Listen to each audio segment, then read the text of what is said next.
but Americans also deserve a discussion that is civil. These are tumultuous times, but we can and will have a respectful exchange about the big issues facing our nation. Let's begin with the ongoing pandemic that has cost our country so much. Senator Harris, the coronavirus is not under control. Over the past week, Johns Hopkins reports that 39 states have had more COVID cases over the past 7 days than in the week before. 9 states have set new records. Even if a vaccine is released soon, the next administration will face hard choices. What would a Biden administration do in January and February that a Trump administration wouldn't do? Would you impose new lockdowns for businesses and schools and hotspots? A federal mandate to wear masks? You have 2 minutes to respond without interruption. Thank you, Susan. Well, the American people have witnessed what is the greatest failure of any presidential administration in the history of our country. And here are the facts. 210,000 dead people in our country in just the last several months. Over 7 million people who have contracted this disease. 1 in 5 businesses closed. We're looking at frontline workers who have been treated like sacrificial workers. We are looking at over 30 million people who in the last several months had to file for unemployment. And here's the thing. On January 28th, the Vice President and the President were informed about the nature of this pandemic. They were informed that it's lethal in consequence, that it is airborne, that it will affect young people, and that it would be contracted because it is airborne. And they knew what was happening, and they didn't tell you. Can you imagine if you knew on January 28th, as opposed to March 13th, what they knew, what you might have done to prepare? They knew and they covered it up. The president said it was a hoax. They minimized the seriousness of it. The president said, you're on one side of his ledger if you wear a mask, you're on the other side of his ledger if you don't. And in spite of all of that, today they still don't have a plan. They still don't have a plan. Well, Joe Biden does. And our plan is about what we need to do around a national strategy for contact tracing, for testing, for administration of the vaccine, and making sure that it will be free for all. That is the plan that Joe Biden has and that I have, knowing that we have to get a hold of what has been going on, and we need to save our country. And Joe Biden is the best leader to do that, and frankly, this administration has forfeited their right to re-election based on this. Thank you, Senator Harris. Vice President Pence, more than 210,000 Americans have died of COVID-19 since February. The U.S. death toll as a percentage of our population is higher than that of almost every other wealthy nation on earth. For instance, our death rate is 2.5 times that of Canada next door. You head the administration's coronavirus task force. Why is the U.S. death toll as a percentage of our population higher than that of almost every other wealthy country? And you have 2 minutes to respond without interruption. Susan, thank you. And I want to thank the Commission and the University of Utah for hosting this event. And Senator Harris, it's a privilege to be on the stage with you. And our nation has gone through a very challenging time this year. But I want the American people to know that from the very first day, President Donald Trump has put the health of America first. Before there were more than 5 cases in the United States, all people who had returned from China, President Donald Trump did what no other American president had ever done. And that was he suspended all travel from China, the second largest economy in the world. Now, Senator Joe Biden opposed that decision. He said it was xenophobic and hysterical. But I can tell you, having led the White House Coronavirus Task Force, that decision alone by President Trump bought us invaluable time to stand up the greatest national mobilization since World War II. And I believe it saved hundreds of thousands of American lives. Because with that time, we were able to reinvent testing. More than 115 million tests have been done to date. We were able to see to the delivery of billions of supplies so our doctors and nurses had the resources and support they needed. And we began really before the month of February was out to develop a vaccine and to develop medicines and therapeutics that have been saving lives all along the way. And under President Trump's leadership, Operation Warp Speed, we believe we'll have literally tens of millions of doses of a vaccine before the end of this year. The reality is, when you look at the Biden plan, it reads an awful lot like what President Trump and I and our task force have been doing every step of the way. I mean, quite frankly, when I look at their plan that talks about advancing testing, creating new PPE, developing a vaccine, it looks a little bit like plagiarism, which is something Joe Biden knows a little bit about. And I think the American people know that this is a president who has put the health of America first, and the American people, I believe with my heart, can be proud of the sacrifices they have made. It's saved countless American lives. Senator Harris, would you like to respond? Absolutely. Whatever the vice president is claiming the administration has done, clearly it hasn't worked. When you're looking at over 210,000 dead bodies in our country, American lives that have been lost, families that are grieving that loss. And you know, the vice president is the head of the task force and knew on January 28th how serious this was. And then thanks to Bob Woodward, we learned that they knew about it. And then when that was exposed, the vice president said, when asked, well, why didn't you all tell anybody? He said, because the president wanted people to remain calm. Well, let's get no, but Susan, this is important. Susan, I want to add, Mr. Vice President, I'm speaking. I'm speaking. Yeah, you can have 15 more seconds, and then we'll give the Vice President a chance to respond. So I want to ask the American people, how calm were you when you were panicked about where you're going to get your next roll of toilet paper? How calm were you when your kids were sent home from school and you didn't know when they could go back? How calm were you when your children couldn't see your parents because you were afraid they could kill them? Let's give Vice President Pence a chance to respond. Vice President Pence, you have 1 minute to respond. You know, there's not a day gone by that I haven't thought of every American family that's lost a loved one. And I want all of you to know that you'll always be in our hearts and in our prayers. But when you say what the American people have done over these last 8 months hasn't worked, that's a great disservice to the sacrifices the American people have made. The reality, if I may finish, Senator, the reality is Dr. Fauci said everything that he told the president in the Oval Office, the president told the American people. Now, President Trump, I will tell you, has boundless confidence in the American people, and he always spoke with confidence that we'd get through this together. But when you say it hasn't worked, when Dr. Fauci and Dr. Birx and our medical experts came to us in the second week of March, they said if the president didn't take the unprecedented step of shutting down roughly half of the American economy, that we could lose 2.2 million Americans. Now, that's the reality. Thank you. They also said to us if we did everything right, Susan, we could still lose more than 200,000 Americans. Vice President now, one Pence, life lost is too many, Susan. But the American people, I believe, deserve credit for the sacrifices that they have made, putting the health of their family and their neighbors first, our doctors, our nurses, our first responders. Thank you, Vice President Pence. And I'm going to speak up on behalf of what the American people have done. Vice President Pence, you were in the front row in a Rose Garden event 11 days ago, what seems to have been a super spreader event for senior administration and congressional officials. No social distancing, few masks, and now a cluster of coronavirus cases among those who were there.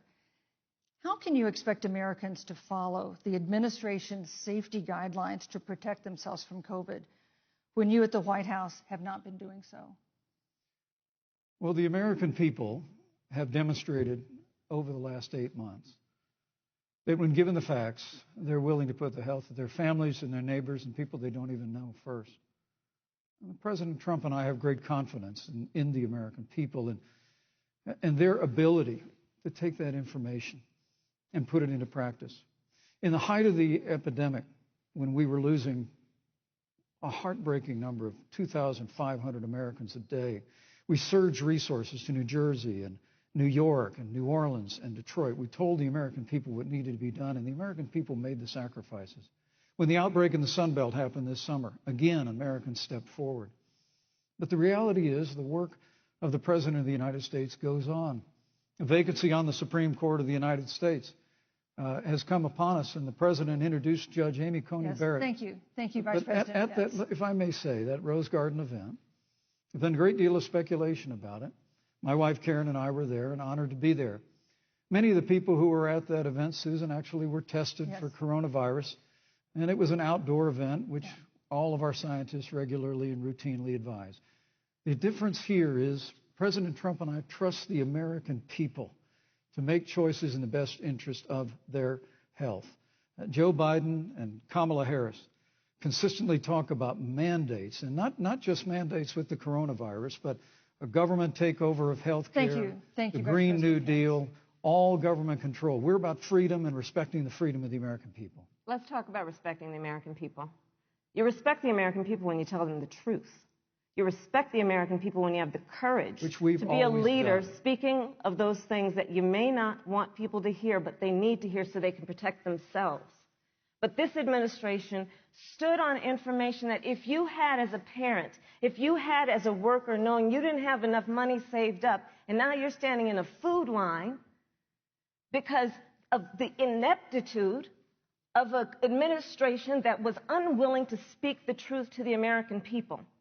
So let's talk about caring about the American people. The American people have had to sacrifice far too much because of the incompetence of this administration. It is asking too much of the people. Susan, we talked about it is asking too much of the people. That they would not be equipped with the information they need to help themselves to protect their parents and their children. Kamala Harris, Senator Harris, I'm sorry. It's fine, I'm Kamala. No, you're Senator Harris to me. For life to get back to normal, Dr. Anthony Fauci and other experts say that most of the people who can be vaccinated need to be vaccinated. But half of Americans now say they wouldn't take a vaccine if it was released now. If the Trump administration approves a vaccine before or after the election, should Americans take it, and would you take it? If the public health professionals, if Dr. Fauci, if the doctors tell us that we should take it, I'll be the first in line to take it. Absolutely. But if Donald Trump tells us that we should take it, I'm not taking it. Vice President Pence, there have been a lot of repercussions from this pandemic. In recent days, the president's diagnosis of COVID-19 has underscored the importance of the job that you hold and that you are seeking. That's our second topic tonight. It's the role of the vice president. One of you will make history on January 20th. You will be the vice president to the oldest president the United States has ever had. Donald Trump will be 74 years old on Inauguration Day. Joe Biden will be 78 years old. That already has raised concerns among some voters, concerns that have been sharpened by President Trump's hospitalization in recent days. Vice President Pence, have you had a conversation or reached an agreement with President Trump about safeguards or procedures when it comes to the issue of presidential disability? And if not, do you think you should? You have 2 minutes without interruption. Well, Susan, thank you, although I would like to go back. I think we need to move on to the issue of thank you, but I would like to go back because the reality is that we're going to have a vaccine, Senator, in record time, in unheard of time, in less than a year. We have 5 companies in phase 3 clinical trials, and we're right now producing tens of millions of doses. So the fact that you continue to undermine public confidence in a vaccine, if the vaccine emerges during the Trump administration, I think is unconscionable. And Senator, I just ask you, stop playing politics with people's lives. The reality is that we will have a vaccine, we believe, before the end of this year. And it will have the capacity to save countless American lives. And your continuous undermining of confidence in a vaccine is it's just unacceptable. And let me also say, the reality is when you talk about failure in this administration, we actually do know what failure looks like in a pandemic. It was 2009. The swine flu arrived in the United States. Thankfully, it ended up not being as lethal as the coronavirus. But before the end of the year, when Joe Biden was vice president of the United States, not 7.5 million people contracted the swine flu. 60 million Americans contracted the swine flu. If the swine flu had been as lethal as the coronavirus, in 2009, when Joe Biden was vice president, we would have lost 2 million American lives. His own chief of staff, Ron Klain, would say last year that it was pure luck that they did, quote, everything possible wrong. And we learned from that. They left the strategic national stockpile empty. They left an empty and hollow plan, but we still learned from it. And I think the American people, I'm going to say again, can be proud of what we have done. And Senator, please stop undermining confidence in a vaccine. Senator Harris, let me ask you the same question that I asked Vice President Pence, which is, have you had a conversation or reached an agreement with Vice President Biden about safeguards or procedures when it comes to the issue of presidential disability? And if not, and if you win the election next month, do you think you should? You have 2 minutes uninterrupted. So let me tell you, first of all, the day I got the call from Joe Biden, it was actually a Zoom call, asking me to serve with him on this ticket was probably one of the most memorable days of my life. I thought about my mother, who came to the United States at the age of 19, gave birth to me at the age of 25 at Kaiser Hospital in Oakland, California. And the thought that I'd be sitting here right now, I know would make her proud, and she must be looking down on this. Joe and I were raised in a very similar way. We were raised with values that are about hard work, about the value and the dignity of public service, and about the importance of fighting for the dignity of all people. And I think Joe asked me to serve with him because, I have a career that included being elected the first woman district attorney of San Francisco, where I created models of innovation for law enforcement in terms of reform of the criminal justice system. I was elected the first woman of color and black woman to be elected Attorney General of the state of California, where I ran the second largest Department of Justice in the United States, second only to the United States Department of Justice. And there I took on everything from transnational criminal organizations to the big banks that were taking advantage of homeowners to for-profit colleges that were taking advantage of veterans. And then, of course, now I serve in the United States Senate as only the second black woman ever elected to the United States Senate. I serve on the Senate Intelligence Committee, where I've been in regular receipt of classified information about threats to our nation and hotspots around the world. I've traveled the world. I've met with our soldiers in war zones. And I think Joe has asked me to serve with him because he knows that we share a purpose which is about lifting up the American people. And after the 4 years that we have seen of Donald Trump unifying our country around our common values and principles. Thank you, Senator Harris. Neither President Trump nor Vice President Biden has released a sort of detailed health information that had become the modern norm until the 2016 election. And in recent days, President Trump's doctors have given misleading answers or refused to answer basic questions about his health. And my question to each of you in turn is this information voters deserve to know? Vice President Pence, would you like to go first? Well, Susan, thank you. And let me say, on behalf of the President and the First Lady, how moved we've all been by the outpouring of prayers and concern for the President. And I do believe it's emblematic of the prayers and the concern that have ushered forth for every American impacted by the coronavirus. But the care the President received at Walter Reed Hospital, the White House doctors, was exceptional. And the transparency that they practiced all along the way will continue. The American people have a right to know about the health and well-being of their President, and will continue to do that. But I'm just extremely grateful and was more than a little moved by the broad and bipartisan support. And Senator, I want to thank you and Joe Biden for your expressions of genuine concern. And I also want to congratulate you, as I did on that phone call, on the historic nature of your nomination. Thank you. I never expected to be on this stage 4 years ago, so I know the feeling. But the reality is we've got an election before the American people in the midst of this challenging year.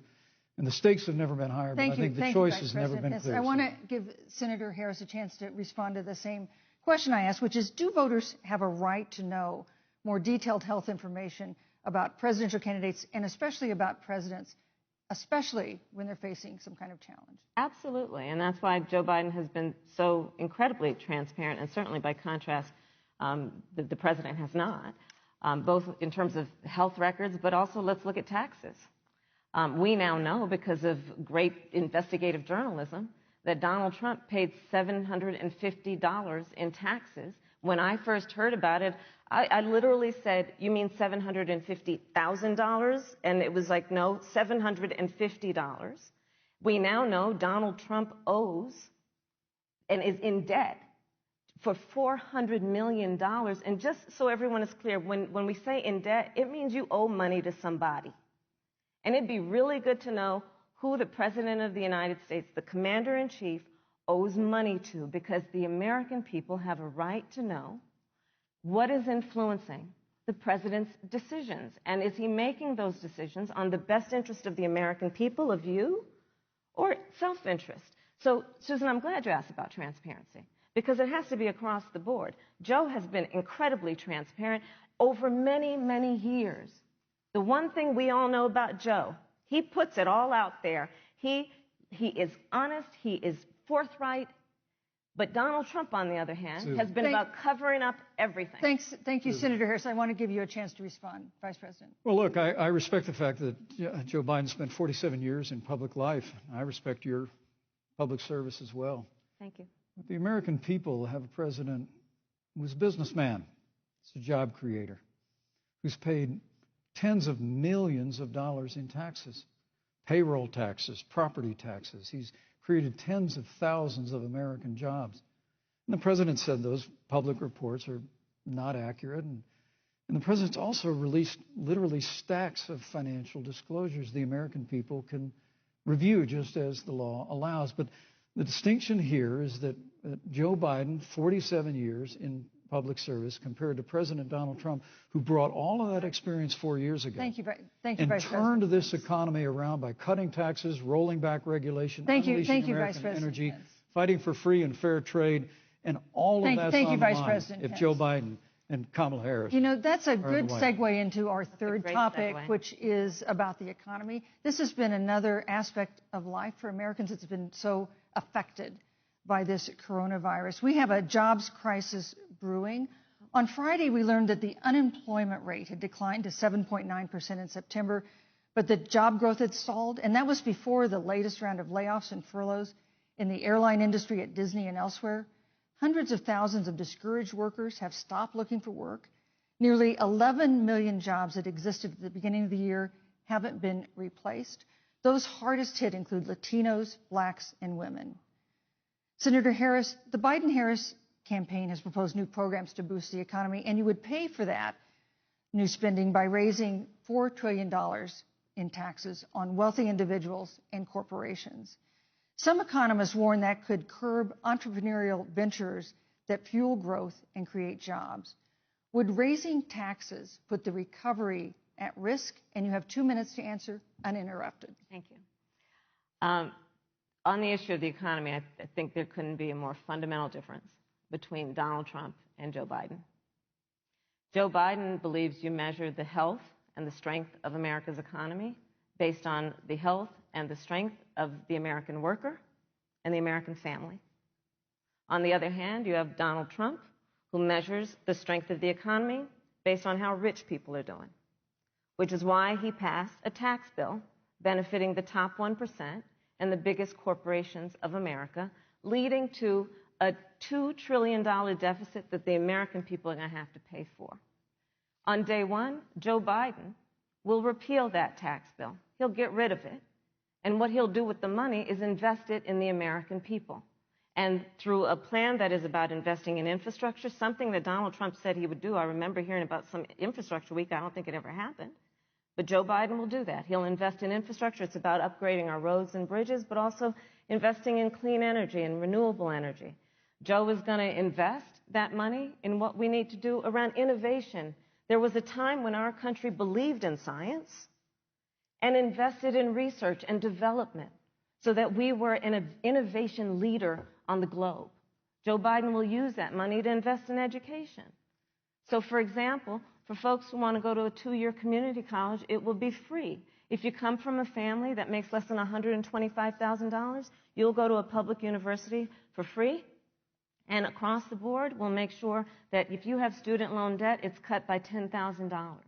That's how Joe Biden thinks about the economy, which is it's about investing in the people of our country as opposed to passing a tax bill, which had the benefit of letting American corporations go offshore to do their business.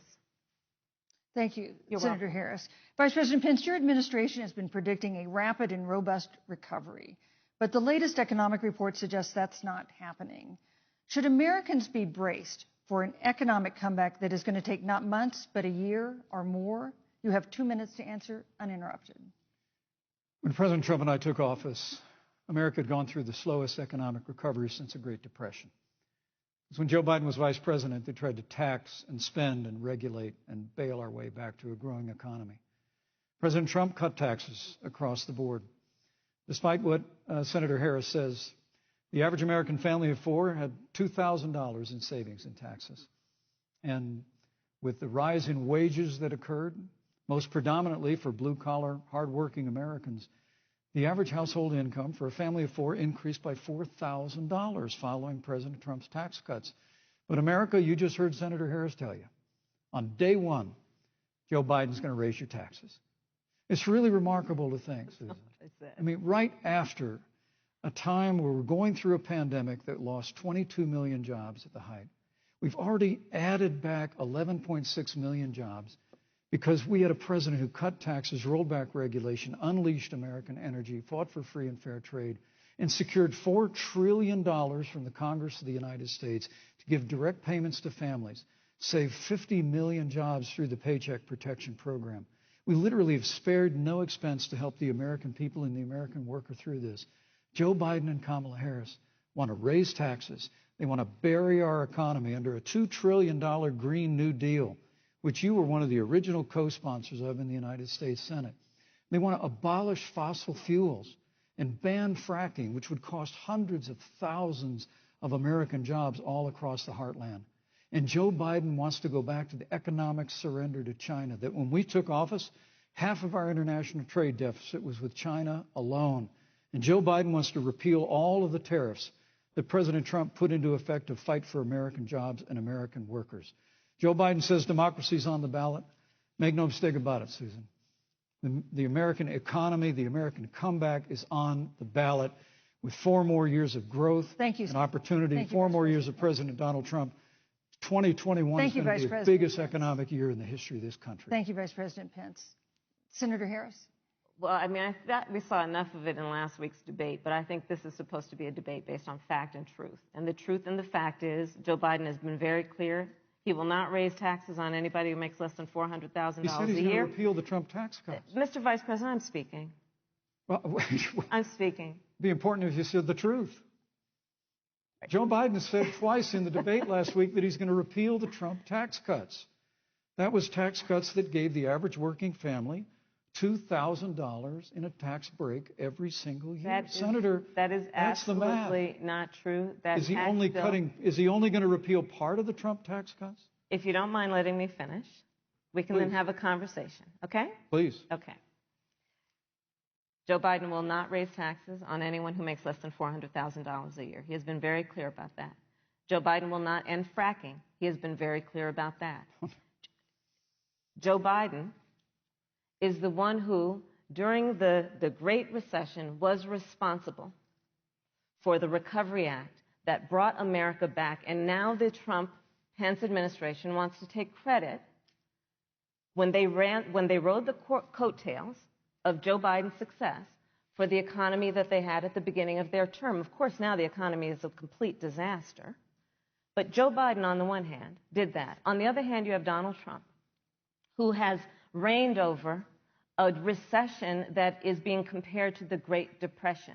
On the one hand, you have Joe Biden, who was responsible with President Barack Obama for the Affordable Care Act, which brought health care to over 20 million Americans and protected people with pre-existing conditions. And what it also did is it saved those families who otherwise were going bankrupt because of hospital bills they could not afford. On the other hand, you have Donald Trump, who's in court right now, trying to get rid of the Affordable Care Act, which means that you will lose protections if you have pre-existing conditions. And this is very important, Susan. Yes, and it's but important.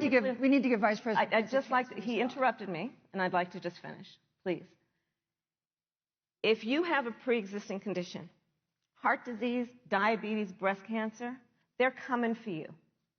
If you love someone who has a pre-existing condition, they're coming for you. If you are under the age of 26 on your parents' coverage, they're coming for you. Senator Harris, thank you. You're welcome. Let me give you a chance to respond. Well, I hope we have a chance to talk about health care because Obamacare was a disaster. The American people remember it well. And President Trump and I have a plan to improve health care and to protect pre-existing conditions for every American. But look, Senator Harris, you're entitled to your own opinion, but you're not entitled to your own facts. You yourself said on multiple occasions when you were running for president that you would ban fracking. Joe Biden looked at a supporter in the eye and pointed and said, I guarantee that we will abolish fossil fuels. They have a $2 trillion version of the Green New Deal, Susan, that your newspaper, USA Today, said really wasn't that very different from the original Green New Deal. More taxes, more regulation, banning fracking, abolishing fossil fuel, crushing American energy, and economic surrender to China is a prescription for economic decline. President Trump and I will keep America growing. The V-shaped recovery that's underway right now will continue with 4 more years of President Donald Trump. Thank you very, very much, Vice President Pence. Once again, you've provided the perfect segue to a new topic, which is climate change. And Vice President Pence, I'd like to pose the first question to you. This year, we've seen record-setting hurricanes in the South. Another one, Hurricane Delta, is now threatening the Gulf. And we have seen record-setting wildfires in the West. Do you believe, as the scientific community has concluded, that man-made climate change has made wildfires bigger, hotter, and more deadly, and have made hurricanes wetter, slower, and more damaging? You have 2 minutes uninterrupted. Thank you, Susan. Well, first, I'm very proud of our record on the environment and on conservation. According to all of the best estimates, our air and land are cleaner than any time ever recorded. Our water is among the cleanest in the world. And just a little while ago, the President signed the Outdoors Act. It's the largest investment in our public lands and public parks in 100 years. So President Trump has made a commitment to conservation and to the environment. Now, with regard to climate change, the climate is changing. But the issue is, what's the cause and what do we do about it? President Trump has made it clear that we're going to continue to listen to the science. Now, Joe Biden and Kamala Harris would put us back in the Paris Climate Accord. They'd impose the Green New Deal, which would crush American energy, would increase the energy costs of American families in their homes, and literally would crush American jobs. And President Trump and I believe that the progress that we have made in a cleaner environment has been happening precisely because we have a strong free market economy. You know, what's remarkable is the United States has reduced CO2 more than the countries that are still in the Paris Climate Accord, but we've done it through innovation, and we've done it through natural gas and fracking, which, Senator, the American people can go look at the record. I know Joe Biden says otherwise now, as you do, but the both of you repeatedly committed to abolishing fossil fuel and banning fracking. And so by creating the kind of American innovation, we're actually steering toward a stronger and better environment. With regard to wildfires, President Trump and I believe that forest management has to be front and center, and even Governor Gavin Newsom from your state has agreed we've got to work on forest management. And with regard to hurricanes, the National Oceanic Administration tells us that actually as difficult as they are, Thank you, Vice President. There are no more hurricanes today than there were 100 years ago. Thank you. But many of the climate alarmists use hurricanes and wildfires to try and sell their bill of goods of a Green New Deal. And President Trump and I are going to always put American jobs and American workers first. Senator Harris, as the Vice President mentioned, you co-sponsored the Green New Deal in Congress. But Vice President Biden said in last week's debate that he does not support the Green New Deal. But if you look at the Biden-Harris campaign website, it describes the Green New Deal as a crucial framework. What exactly would be the stance of a Biden-Harris administration toward the Green New Deal? You have 2 minutes uninterrupted. Sure. So first of all, I will repeat, and the American people know, that Joe Biden will not ban fracking. That is a fact. That is a fact. I will repeat that Joe Biden has been very clear that he thinks about growing jobs, which is why he will not increase taxes for anyone who makes less than $400,000 a year. Joe Biden's economic plan, Moody's, which is a reputable Wall Street firm, has said will create 7 million more jobs than Donald Trump's. And part of those jobs that will be created by Joe Biden are going to be about clean energy and renewable energy. Because you see, Joe understands that the west coast of our country is burning, including my home state of California. Joe sees what is happening on the Gulf states, which are being battered by storms. Joe has seen and talked with the farmers in Iowa, whose entire crops have been destroyed because of floods.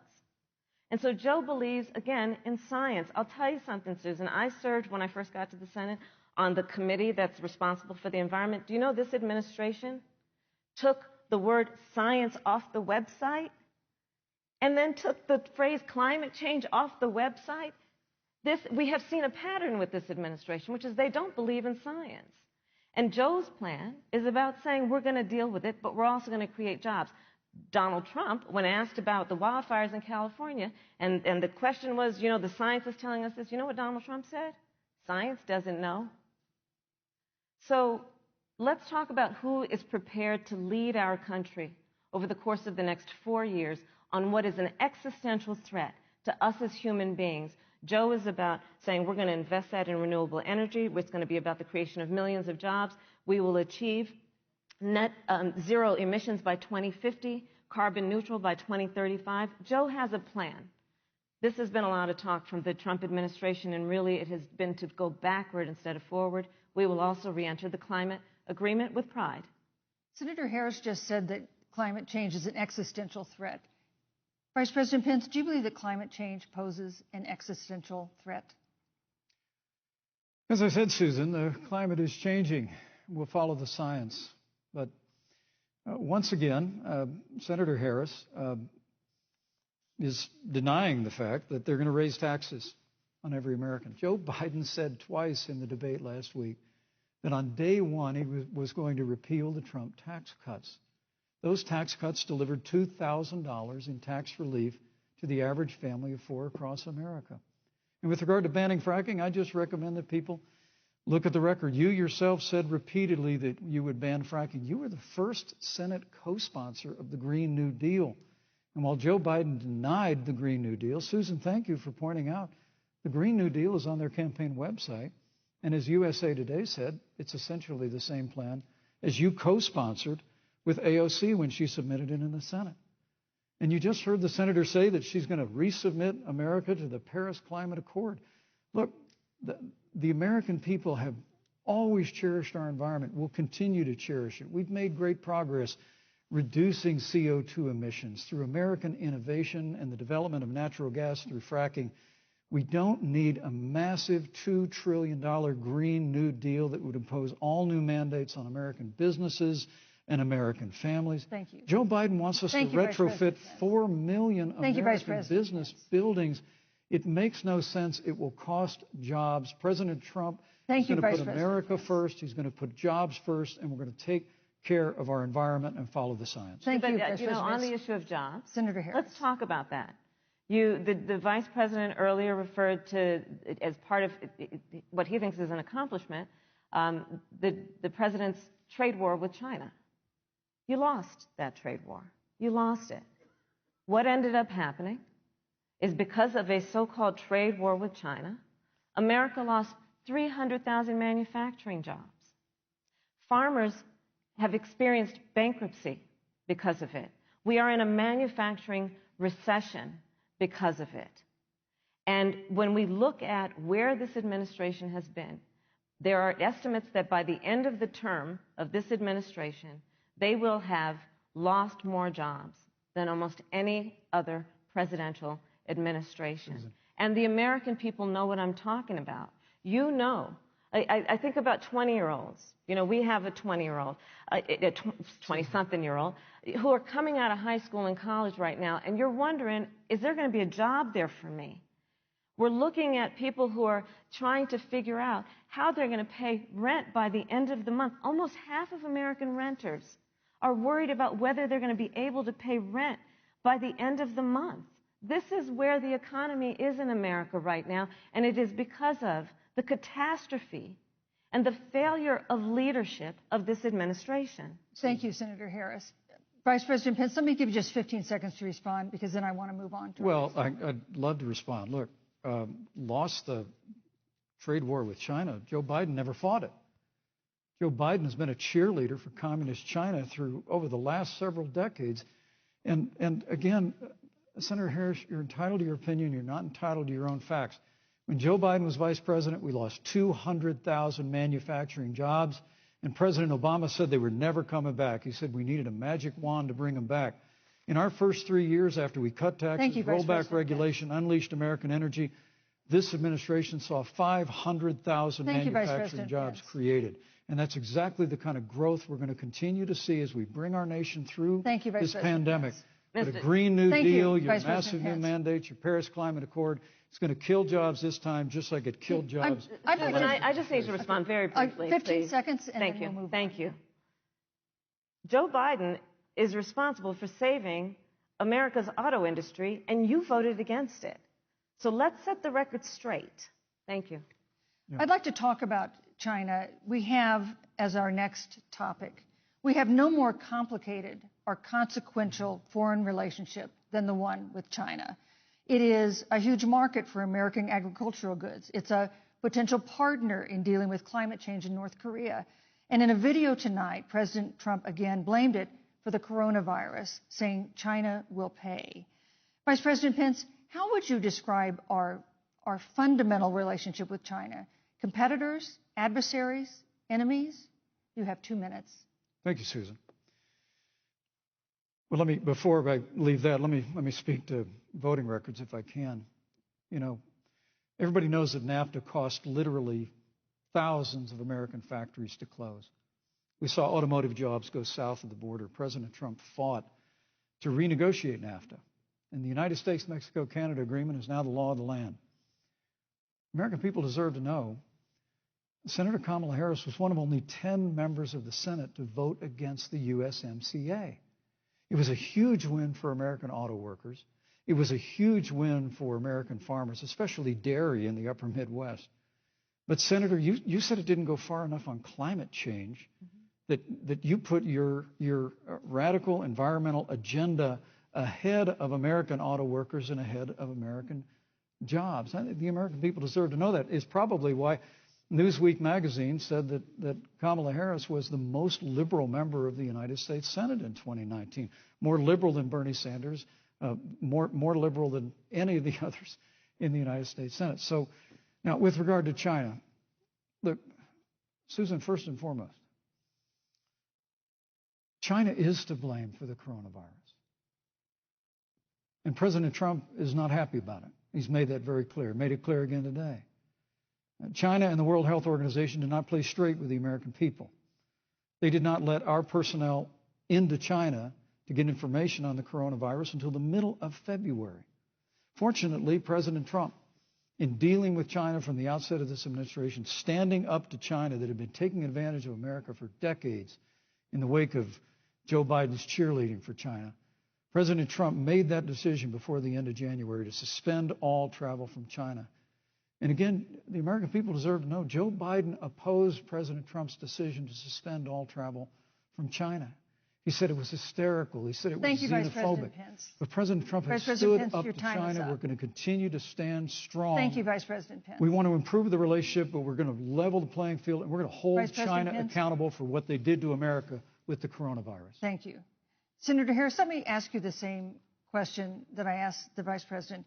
How would you describe our fundamental relationship with China? Are we competitors, adversaries, enemies? You'll have 2 minutes uninterrupted. Susan, the Trump administration's perspective and approach to China has resulted in the loss of American lives, American jobs, and America's standing. There's a weird obsession that President Trump has had with getting rid of whatever accomplishment was achieved by President Obama and Vice President Biden. For example, they created within the White House an office that basically was responsible for monitoring pandemics.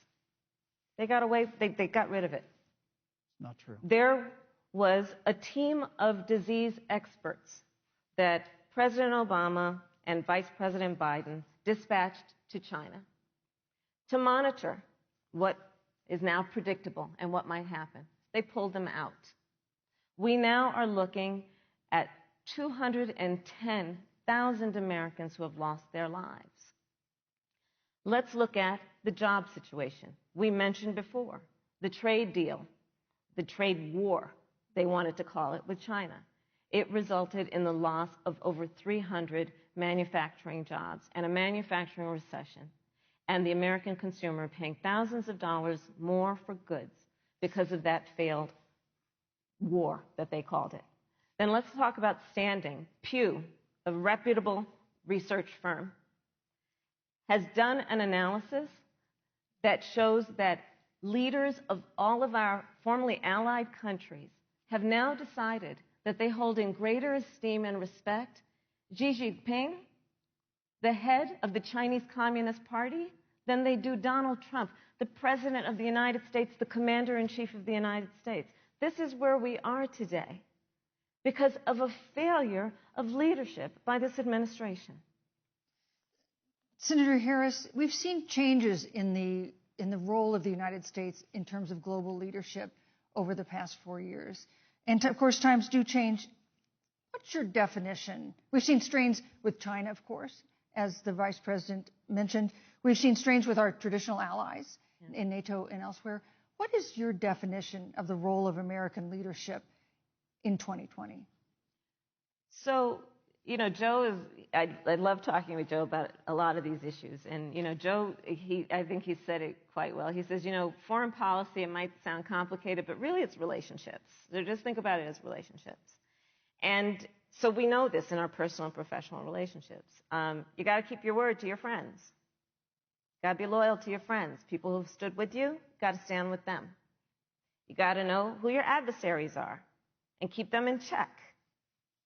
But what we have seen with Donald Trump is that he has betrayed our friends and embraced dictators around the world.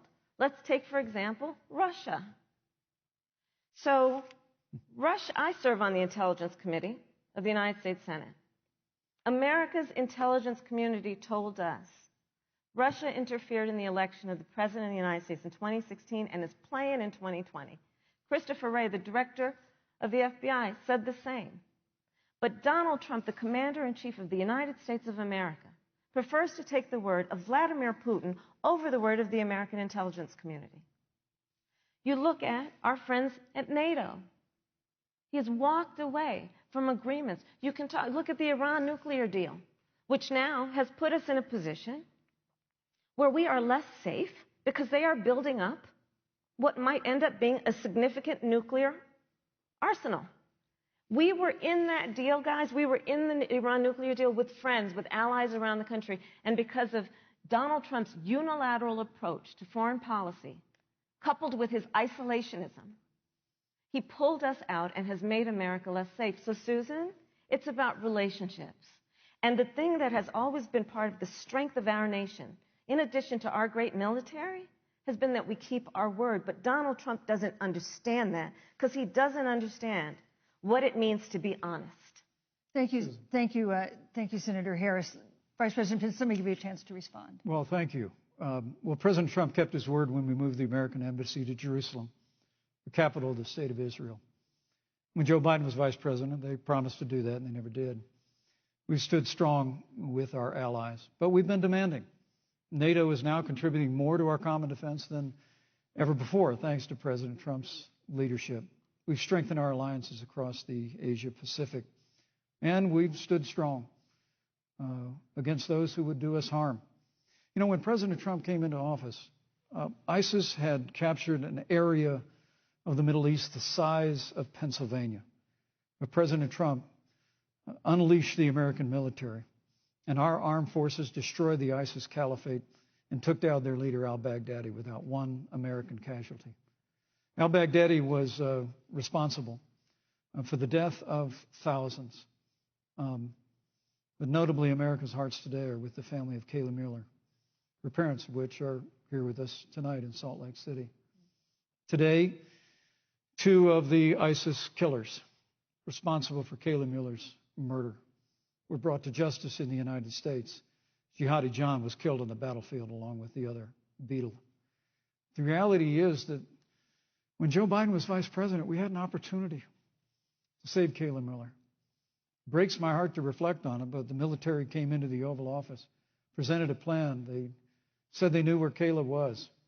Baghdadi had held her for 18 months, abused her mercilessly before they killed her. But when Joe Biden was vice president, they hesitated for a month. And when armed forces finally went in, it was clear she'd been moved 2 days earlier. And her family says with a heart that broke the heart of every American that if President Donald Trump had been president, they believe Kayla would be alive today. Thank you, Vice Look, President. we destroyed the ISIS caliphate. And you talk about re-entering the Iran nuclear deal. I mean, the last administration transferred $1.8 billion to the leading state sponsor Thank you, Vice of President terrorism. Pence. President Donald Trump got us out of the deal. Thank you, Vice President Pence. And when Qasem Soleimani was traveling to Baghdad Thank you, to do Vice harm President to Americans, President Donald Trump took Thank you, him Vice out. President Pence. And America is safer. Our allies are safer. And the American people know President Donald Trump will never have Thank you, Vice President take Pence. action. I would like to give Senator Harris a chance to respond, but not at such great length because, of course, there are other topics we want to talk about. But I would like equal time. Yes.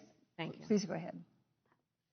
First of all, to the Mueller family, I know about your daughter's case, and I'm so sorry. I'm so sorry.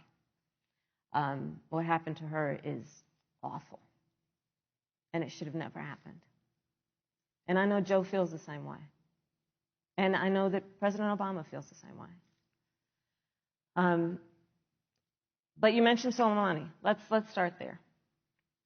So after the strike on Soleimani, there was a counter strike on our troops in Iraq. And they suffered serious brain injuries. And do you know what Donald Trump dismissed them as? Headaches.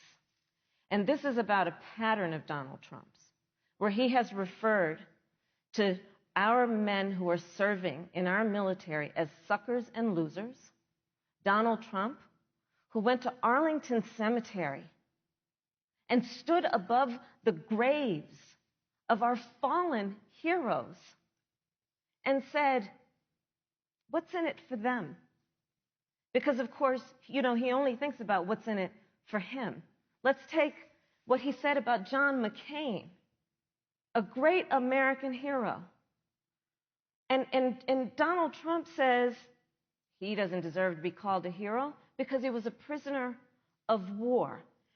And this is very important when you want to talk about who is the current commander-in-chief and what they care about and what they don't care about. Public reporting that Russia had bounties on the heads of American soldiers. And you know what a bounty is? It's somebody puts a price on your head and they will pay it if you are killed. And Donald Trump had talked at least 6 times to Vladimir Putin and never brought up the subject. Joe Biden would never do that. Thank you. Joe Biden would, but Joe Biden would hold Russia to account for any threat to our nation's security or to our troops who are sacrificing their lives for the sake of our democracy and our safety. Thank you, Senator Harris. This is such an important issue, but we have other important issues as well, and Susan, I want to make sure we have a chance. I really have to talk respond about, to that. I'm, Look, she has 15 seconds because well, I got to have more than that. Look, well, I'm sorry, but Vice President Pence, you've had more time than she's had so far. The slanders against President Donald Trump regarding men and women of our armed forces are absurd. I'm sorry, Vice President My son Pence. is a captain in the United Yes. States Marine Corps. My son-in-law is deployed in the United States Navy.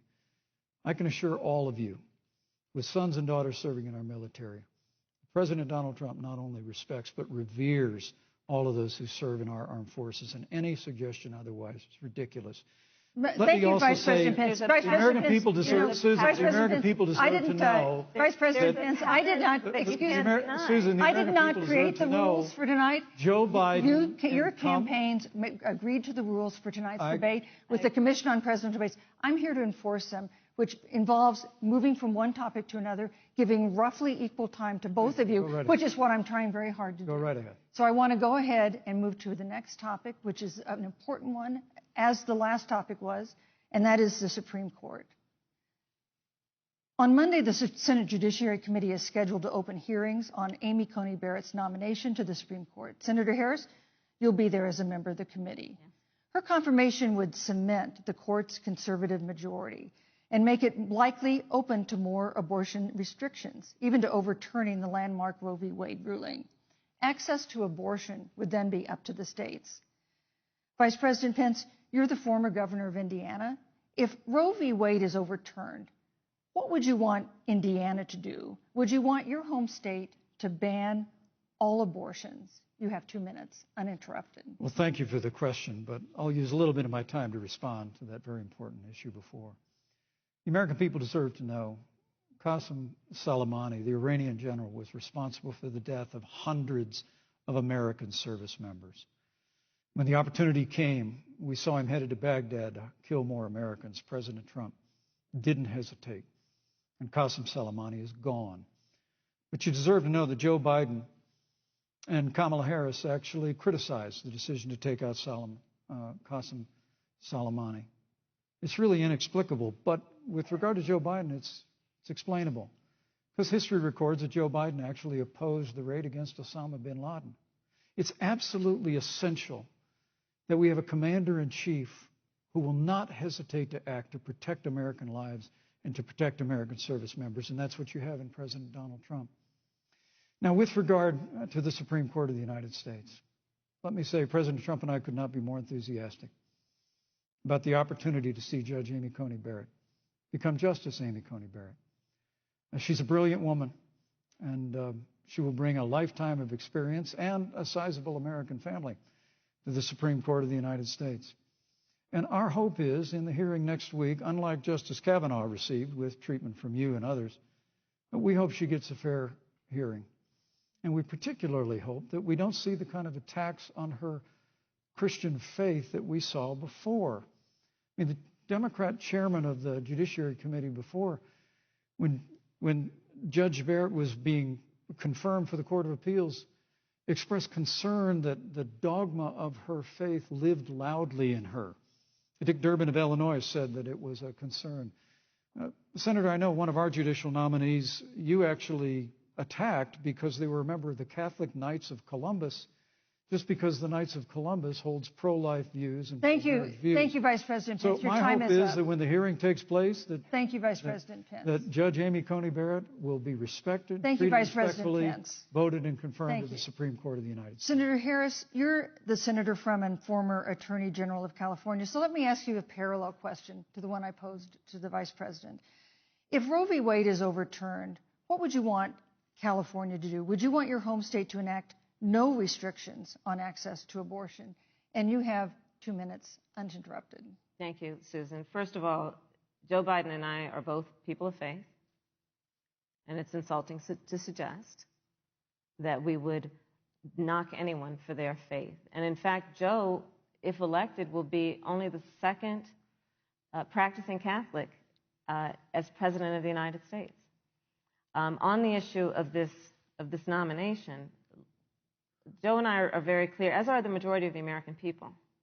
We are 27 days before the decision about who will be the next president of the United States. And, you know, before, when this conversation has come up, you know, it's been about election year or election time. We're literally in an election. Over 4 million people have voted. People are in the process of voting right now. And so Joe has been very clear, as the American people are. Let the American people fill that seat in the White House, and then we'll fill that seat on the United States Supreme Court. And to your point, Susan, the issues before us couldn't be more serious. There's the issue of choice, and I will always fight for a woman's right to make a decision about her own body. It should be her decision and not that of Donald Trump and the Vice President, Michael Pence. But let's also look at what else is before the court. It's the Affordable Care Act. Like, literally in the midst of a public health pandemic, when over 210,000 people have died and 7 million people probably have what will be in the future considered a pre-existing condition because you contracted the virus. Donald Trump is in court right now trying to get rid of the Affordable Care Act. And I said it before, and it bears repeating.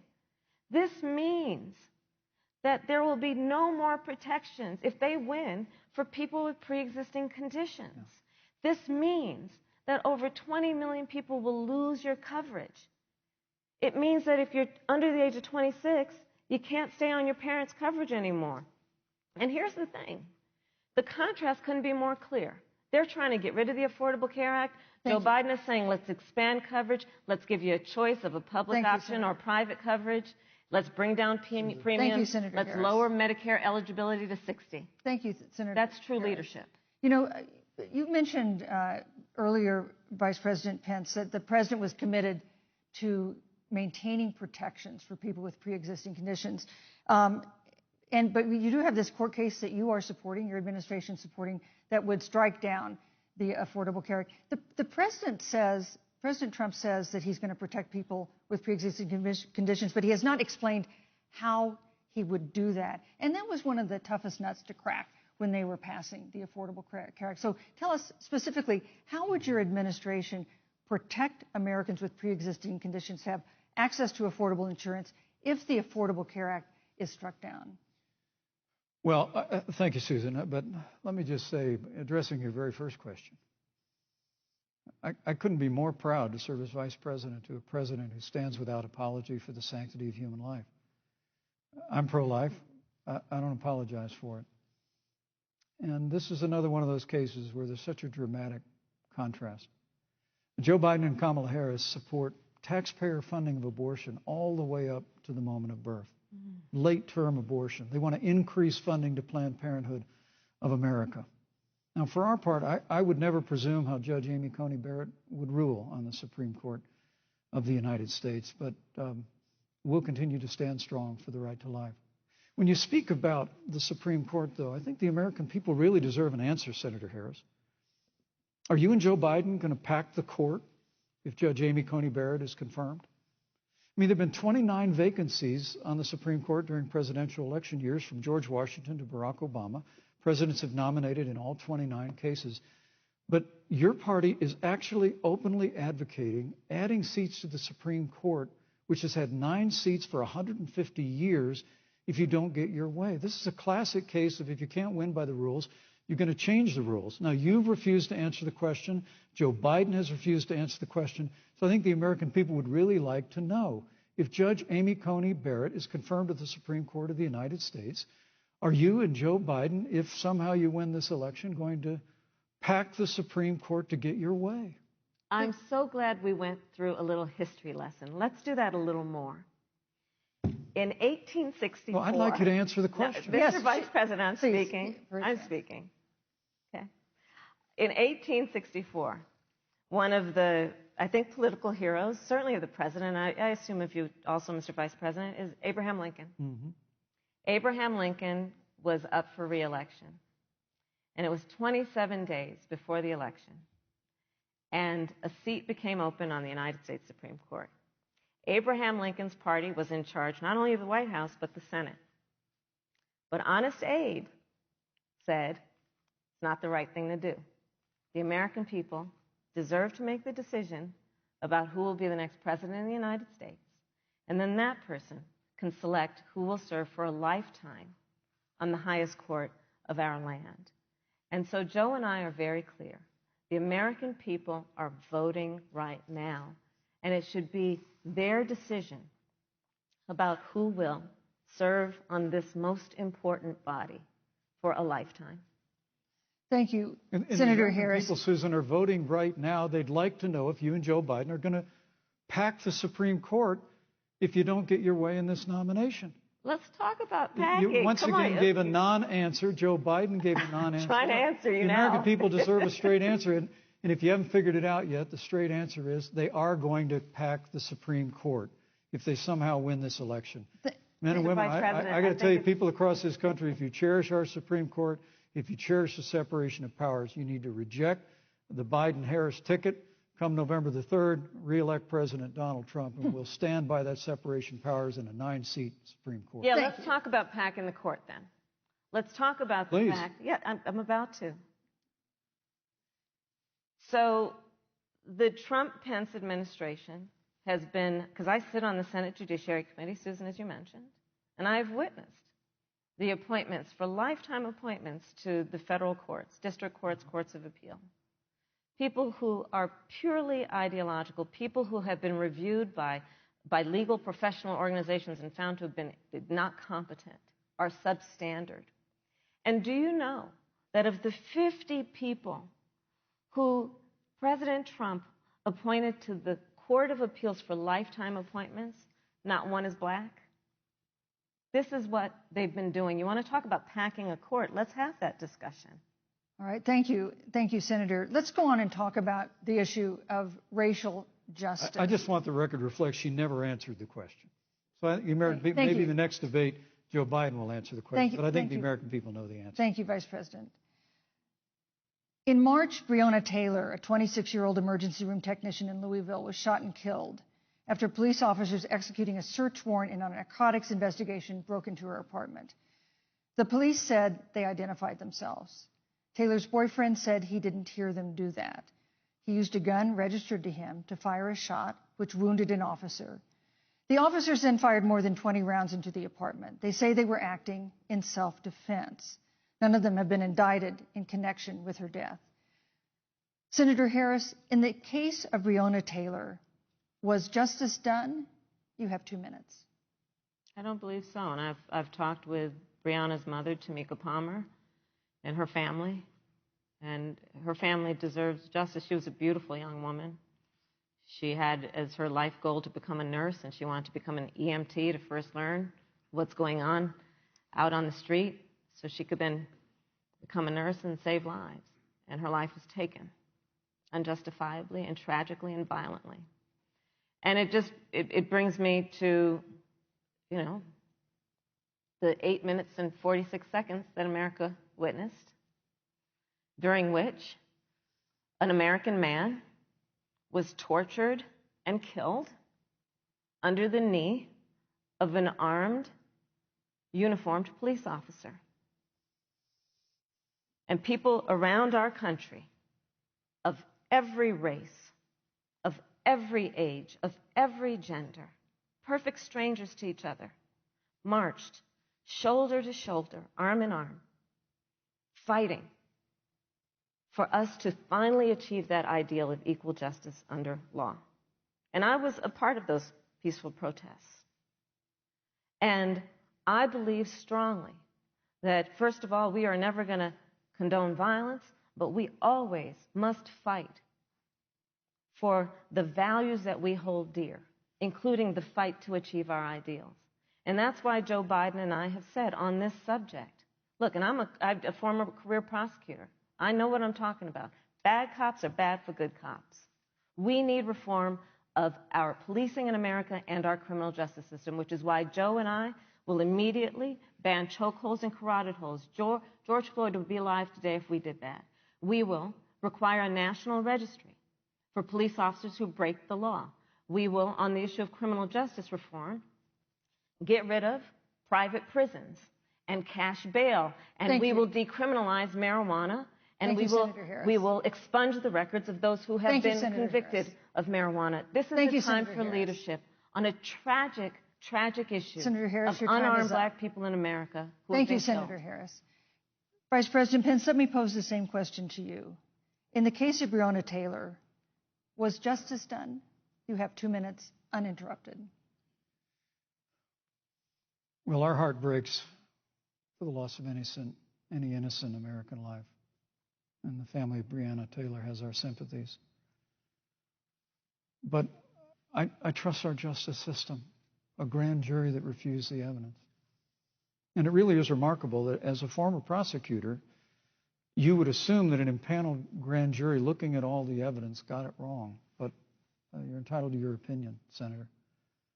I think, look, and with regard to George Floyd, there's no excuse for what happened to George Floyd. And justice will be served. But there's also no excuse for the rioting and looting that followed. I mean, it really is astonishing. Flora Westbrook is with us here tonight in Salt Lake City. Just a few weeks ago, I stood at what used to be her salon. It was burned to the ground by rioters and looters. And Flora is still trying to put her life back together. And I must tell you, this presumption that you hear consistently from Joe Biden and Kamala Harris, that America is systemically racist. And that, as Joe Biden said, that he believes that law enforcement has an implicit bias against minorities, is a great insult to the men and women who serve in law enforcement. And I want everyone to know who puts on the uniform of law enforcement every day that President Trump and I stand with you. And it is remarkable that when Senator Tim Scott tried to pass a police reform bill, brought together a group of Republicans and Democrats, Senator Harris, you got up and walked out of the room. And then you filibustered Senator Tim Scott's bill on the Senate floor that would have provided new accountability, new resources. Look, we don't have to choose between supporting law enforcement, improving public safety, and supporting our African American neighbors and all of our minorities. Under President Trump's leadership, we'll always stand with law enforcement, and we'll do what we've done from day one, and that is improve the lives of African Americans. Thank you, Vice President. Record unemployment, record investments in education, and we'll fight for school choice for all of our minorities. Thank you, Vice President. I'd like to respond. Senator Harris. I will not sit here and be lectured by the Vice President on what it means to enforce the laws of our country. I am the only one on this stage who has personally prosecuted everything from child sexual assault to homicide. I'm the only one on this stage who has prosecuted the big banks for taking advantage of America's homeowners. I'm the only one on this stage who prosecuted for-profit colleges for taking advantage of our veterans. And the reality of this is that we are talking about an election in 27 days, where last week the President of the United States took a debate stage in front of 70 million Americans and refused to condemn white supremacists. Not true. And not true. It wasn't like he didn't have a chance. He didn't do it, and then he doubled down. And then he said, when pressed, stand back, stand by. And this is a part of a pattern of Donald Trump's. He called Mexicans rapists and criminals. He instituted as his first act a Muslim ban. On the issue of Charlottesville, where people were peacefully protesting the need for racial justice, where a young woman was killed. And on the other side, there were neo-Nazis carrying tiki torches, shouting racial epithets, anti-Semitic slurs. And Donald Trump, when asked about it, said there were fine people on both sides. This is who we have as the President of the United States. And America, you deserve better. Joe Biden will be a president who brings our country together. Senator Harris. And recognizes the beauty in our diversity and the fact that we all have so much more in common than what separates us. Vice President Pence, let me give you a minute to respond. Thank you, Susan. I appreciate that very much. You know, I think this is one of the things that makes people dislike the media so much in this country, Susan, is that you selectively edit, just like Senator Harris did, comments that President Trump and I and others on our side of the aisle make. I mean, Senator Harris conveniently omitted, after the president made comments about people on either side of the debate over monuments, he condemned the KKK, neo-Nazis, and white supremacists, and has done so repeatedly. You're concerned that he doesn't condemn neo-Nazis. President Trump has Jewish grandchildren. His daughter and son-in-law are Jewish. This is a president who respects and cherishes all of the American people. But you talk about having personally prosecuted. I'm glad you brought up your record, Senator. Thank you. I really need to make this point. When you were DA in San Francisco, when you left office, African Americans were 19 times more likely to be prosecuted for minor drug offenses than whites and Hispanics. When you were Attorney General of California, you increased the disproportionate incarceration of blacks in California. You did nothing on criminal justice reform in California. You didn't lift a finger to pass the First Step Act on Capitol Hill. I mean, the reality is your record speaks for itself. President Trump and I have fought for criminal justice reform. Thank you, Vice President. We fought for educational choice and opportunities for African Americans, all of our minorities. Thank you, sir. And we'll do it for 4 more Thank years. you. You know, there is no more important issue than the final issue that we're going to talk about tonight, and that is the issue of the election itself. But he attacked my record. I would like an opportunity to respond. Let me give you 30 seconds because we're running out of time. I appreciate that. First of all, having served as the Attorney General of the state of California, the work that I did is a model of what our nation needs to do, and we will be able to do under a Joe Biden presidency. Our agenda includes what this administration has failed to do. It will be about not only instituting a ban on chokeholds and carotid holes. Thank you. Thank you, Senator Harris. I would like to go through. These are points that you made earlier in the hour, and I want to talk about the election itself before we have to. But I want to talk about the connection between what Joe and I will do and my record, which includes I was the first statewide officer to institute a requirement that my agents would wear body cameras and keep them on full time. We were the first to initiate a requirement that there would be a training for law enforcement on implicit bias because, yes, Joe Biden and I recognize that implicit bias does exist, Mr. Vice President, contrary to what you may believe. We did the work of instituting reforms that were about investing in reentry. This is the work that we have done and the work we will do going forward. And again, I will not be lectured by the Vice President on our record of what we have done in terms of law enforcement and keeping our communities safe and a commitment to reforming the criminal justice system of America. Thank you, Senator Harris. And I'd like to I'd like you to respond first to the question on our final topic, the election itself. President Trump has several times refused to commit himself to a peaceful transfer of power after the election. If your ticket wins and President Trump refuses to accept a peaceful transfer of power, what steps would you and Vice President Biden then take? What would happen next? You have 2 minutes. So I'll tell you, Joe and I are, I think, particularly proud of the coalition that we've built around our campaign. We probably have one of the broadest coalitions of folks that you've ever seen in a presidential race. Of course, we have the support of Democrats, but also independents and Republicans. In fact, 7 members of President George W. Bush's cabinet are supporting our ticket. We have the support of Colin Powell, Cindy McCain, John Kasich, over 500 generals, retired generals, and former national security experts and advisors are supporting our campaign. And I believe they are doing that because they know that Joe Biden has a deep, deep-seated commitment to fight for our democracy and to fight for the integrity of our democracy and to bring integrity back to the White House. And so we believe in the American people. We believe in our democracy. And here's what I'd like to say to everybody. Vote. Please vote. Vote early. Come up with a plan to vote. Go to iwillvote.com. You can also go to joebiden.com. We have it within our power in these next 27 days to make the decision about what will be the course of our country for the next 4 years.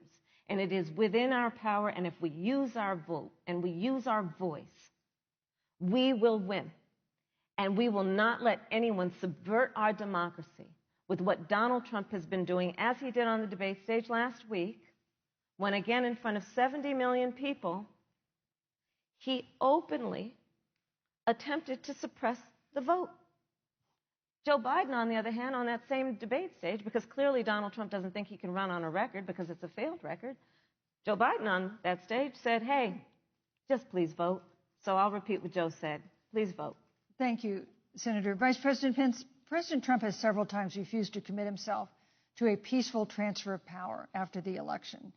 If Vice President Biden is declared the winner and President Trump refuses to accept a peaceful transfer of power, what would be your role and responsibility as Vice President? What would you personally do? You have 2 minutes. Well, Susan, first and foremost, I think we're going to win this election. Because while Joe Biden and Kamala Harris rattle off a long litany of the establishment in Washington, D.C., an establishment that Joe Biden's been a part of for 47 years, President Donald Trump has launched a movement of everyday Americans from every walk of life. And I have every confidence that those same Americans that delivered that historic victory in 2016, they see this president's record where we rebuild our military.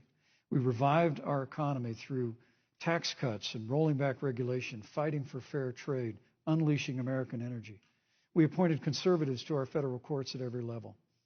And we stood with the men and women of law enforcement every single day. And I think that movement of Americans has only grown stronger in the last 4 years. But when you talk about accepting the outcome of the election, I must tell you, Senator, your party has spent the last 3.5 years trying to overturn the results of the last election. It's amazing. When Joe Biden was vice president of the United States, the FBI actually spied on President Trump and my campaign. I mean, there were documents released this week that the CIA actually made a referral to the FBI documenting that those allegations were coming from the Hillary Clinton campaign. And of course, we've all seen the avalanche, what you put the country through for the better part of 3 years, until it was found that there was no obstruction, no collusion, case closed. And then, Senator Harris, you and your colleagues in the Congress tried to impeach the President of the United States over a phone call. And now Hillary Clinton has actually said to Joe Biden that in her words, under no circumstances should he concede the election. So let me just say, I think we're going to win this election. President Trump and I are fighting every day in courthouses to prevent Joe Biden and Kamala Harris from changing the rules and creating this universal mail-in voting that will create a massive opportunity for voter fraud. And we have a free and fair election. We know we're going to have confidence in it. And I believe in all my heart that President Donald Trump's going to be reelected for 4 more years.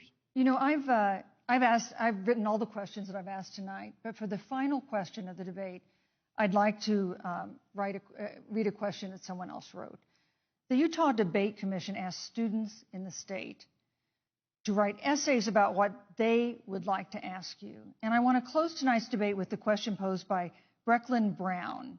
She's an 8th grader at Springville Junior High in Springville, Utah. And here's what she wrote, quote, "When I watch the news, all I see is arguing between Democrats and Republicans. When I watch the news, all I see is citizen fighting against citizen. When I watch the news, all I see are 2 candidates from opposing parties trying to tear each other down. If our leaders can't get along, how are the citizens supposed to get along?" And then she added, "Your examples could make all the difference to bring us together," end quote. So to each of you in turn, I'd like you to take 1 minute and respond to Brecklin. Vice President Pence, you have 1 minute. Brecklin, it's a wonderful question. And let me just commend you for taking an interest in public life. I started following the news when I was very young. And in America, we believe in a free and open exchange of debate. And we celebrate that. And it's how we've created literally the freest and most prosperous nation in the history of the world. But I would tell you that don't assume that what you're seeing on your local news networks is synonymous with the American people. You know, I look at the relationship between Justice Ruth Bader Ginsburg, the late justice who we just lost from the Supreme Court, and the late Justice Antonin Scalia. They were on polar opposites on the Supreme Court of the United States, one very liberal, one very conservative. But what's been learned since her passing was the 2 of them and their families were the very closest of friends. I mean, here in America, we can disagree. We can debate vigorously, as Senator Harris and I have on this stage tonight. But when the debate is over, we come together as Americans.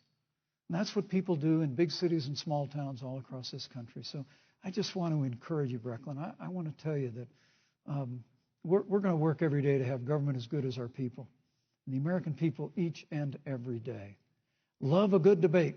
We love a good argument, but we always come together and are always there for one another. Thank you, in times of need, and we've especially learned that through the difficulties of this year.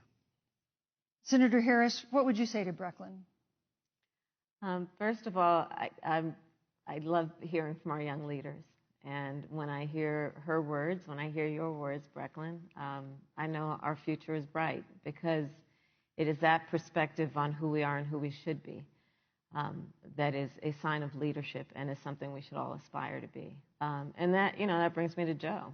Joe Biden, one of the reasons that Joe decided to run for president is after Charlottesville, which we talked about earlier.